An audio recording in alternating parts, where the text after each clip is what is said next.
Good afternoon. I'm going to be a little briefer than Pam. I'm not quite the talkative person that Pam is. For those of you who don't know me, my name's Jacque Clements. I, as David said, was a former county auditor in two different counties, Tipton and Clinton, former county recorder, former state legislator, and now I'm working where I have a passion, and that's at the association, working for local government. I'm going to talk a little bit about budgets today. I'm going to fall. And I'm going to be kind of brief since we're running late in the day.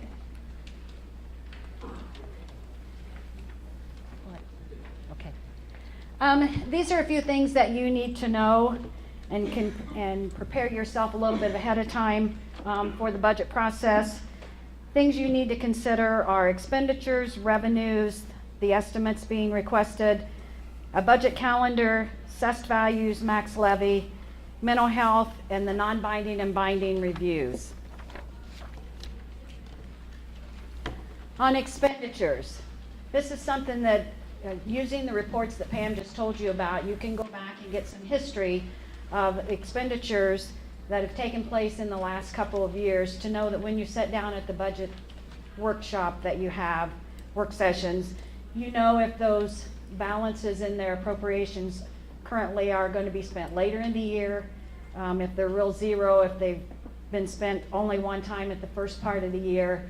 Looking at the 2-year revenues, 2 or 3 years back in the first 6 months of the current year will give you a better picture. And then if you're not sure if there's an appropriation sitting out there that hasn't been touched at all, it gives you time to go to those department heads or elected officials and find out why, so that you're not cutting something out of their budget that's something that's really important. Because to just look at the budget status report doesn't necessarily give you a true picture. You kind of need to go back that couple of years. It's the same way with revenues. Some revenues only come in the second half, some come in monthly, and so it's important to study those back revenues so that when you're watching the revenue flow, you know when they're coming in and when the monies can be spent. The county auditor prepares your estimated revenues for you, or in most counties, the county auditor prepares those. And so if you're looking at those, you can kind of see and you'll know if the estimated revenues on that budget are in fact good estimated revenues.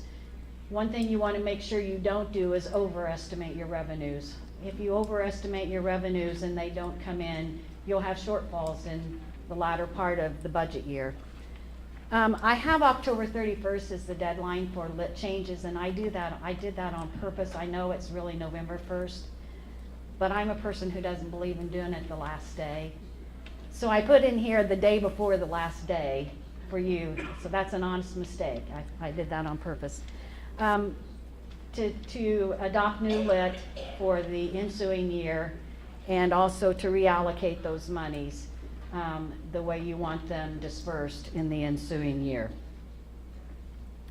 There are 2 forms that can be used in the budget cycle, and I put the Harris system and the Lau systems names of those budget forms. That form will show you what the original appropriations were, any amendments to those appropriations, the expenditures that have come out to date, and what the balance in that appropriation is. And for those of you who have either your own financial system, or there are a couple of others that are in a couple of counties, I apologize, I don't know the name of those reports, but if you want to know, I can get you a copy of the budget status from one of these. You can take it to the auditor and find out what that comparable report is in the system. On the revenues, the auditor will estimate the miscellaneous revenues, and then the state will certify the lit monies to you by, I believe it's July 14th. By August 1st. Next year, know that your MVH funds, those formulas have come out, and they're expecting the MVH to be up 50% more than what you got this year, and the local road and street to be up 45% more than what you got this year. So you will have more monies in your highway department. Okay, on the requested budget estimates, they're submitted by those department heads. If you're unsure of what they're wanting or why they're wanting, make sure you let them know to get you something to substantiate. You know, if they have a large increase in equipment or supplies or personnel, don't hesitate to ask ahead of time. Don't wait till the workshop necessarily. Give them time also to be ready.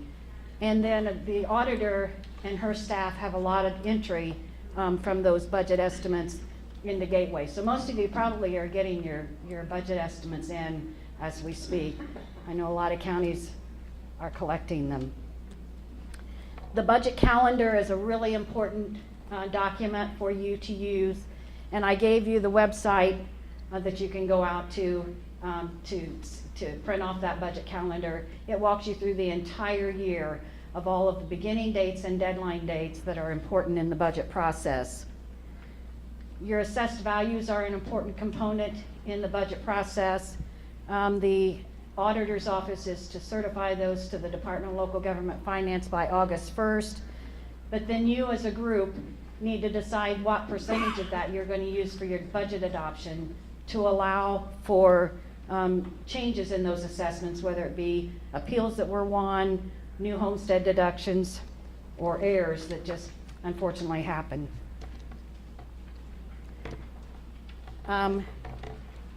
By July 14th, the Department of Local Government Finance will certify an estimated maximum levy for you.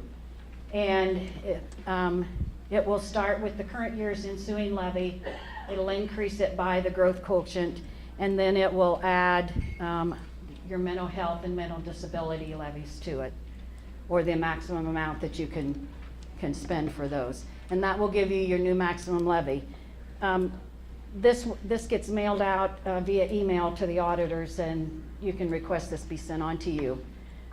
To know which funds do fall in under that levy, this is the back page, and why it copied like this, because I'm not technically savvy either. This is the last page of the 1782 notice. And you notice over there it has UT. That means that that fund is under the levy. And if there's a zero, it's outside. And then in this county, they happen to be down here at the bottom.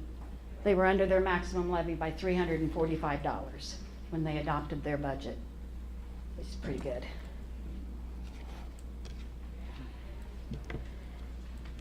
Matt did a lot of speaking about the mental health levy, so I'm just going to kind of slide by that. The next thing that comes up are those wonderful non-binding reviews. I know we all feel it's kind of a waste, and I honestly have to say I'm not sure why we do non-binding reviews, other than the fact if you look at the overall picture and somebody is tending to increase that by a lot, by adding debt, it's important for you guys to review them to let those units know that they're impacting the cap loss. So those debts will impact that. The binding reviews, I've heard several people ask me as I've traveled around and helped with budget process, well, we can't do anything, we just adopt what they turn in. Well, that's not necessarily the case. You have the ability to adopt a budget within the levy for those binding reviews. You don't just have to accept it and let the Department of Local Government Finance cut that down. So you have the ability to do that. This you can't see very well, but this is a worksheet, and if you turn back a couple of pages, there's a larger print of one. This is a worksheet that I use for at the adoption time to make sure that we're in the levy, that we're under levy when we actually adopt our budgets. So the department eventually is then just going to pretty much rubber stamp it if you adopt within the levy. And it's a spreadsheet that's all tied together, and as we move it during the process, we move from one fund to another. We can tell if we've impacted the levy and being over the levy or under the levy. So this is just a spreadsheet that I use quite frequently. See, I told you I wouldn't take as long as Pam. Additional appropriations. I forgot I had one more. Oh, there I go. Okay, additional appropriations. This is one of the ways that after the budget process, you have total control of what is being spent or how much money is going to be left in that cash operating fund. And I again there's a list of funds that you don't have to appropriate that can be spent without appropriation, and I gave you the link to the county auditor's manual, and it lists them specifically, those funds that aren't to be appropriated. And things that you want to consider before you approve an appropriation, and this was something that I always did before I ever took it to my council to even consider, was I worked what's called the 16-line form, which is now 18 lines, to see if it is fundable within the levy.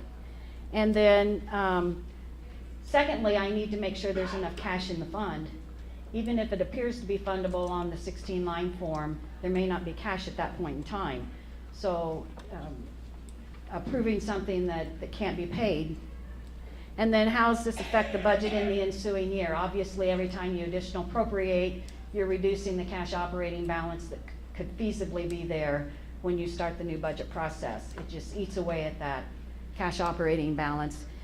And not all additional appropriations have to go to the state. For those funds that have to be appropriated, and it's all except that list, you follow the regular appropriation process, but then you only have to notify the Department of Local Government Finance of the levy funds, MVH, local road and street, and rainy day, and then the library improvement reserve fund, which isn't everywhere. This is a copy of the 16-line form and what I work before. And most of this information comes from the 1782 notice. I do update my circuit breaker amount when the abstract is done, and then each additional would be subtracted then from those available funds at the bottom before the next one. Here is my contact information. Don't hesitate to call me. I even put my cell phone on there. It's easier to catch me there. But if you have any questions, don't hesitate to call. There, like I said, there's not a bad question unless you don't ask it so it can be answered.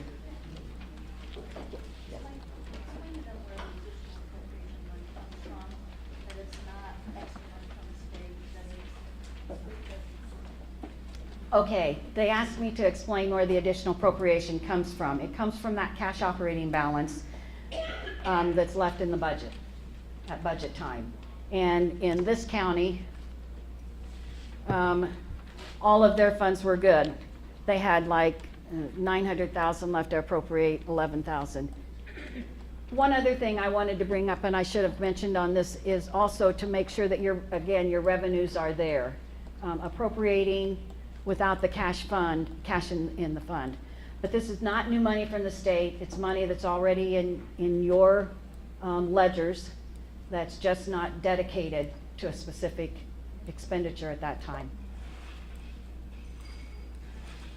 And I hope I didn't talk too fast. Yes? The form was kind of small to read. The Pass out. But that looked like form this one, your worksheet probably had to look like form 4B. it is 4B. It is 4B that I put in an Excel spreadsheet that I link together so that every time we change a budget and it changes the levy, it goes up to that top part and works so that you can see. But it is the Form B in one spreadsheet where I have it all linked together. I want to thank all you for coming, and I will now turn this back over to David.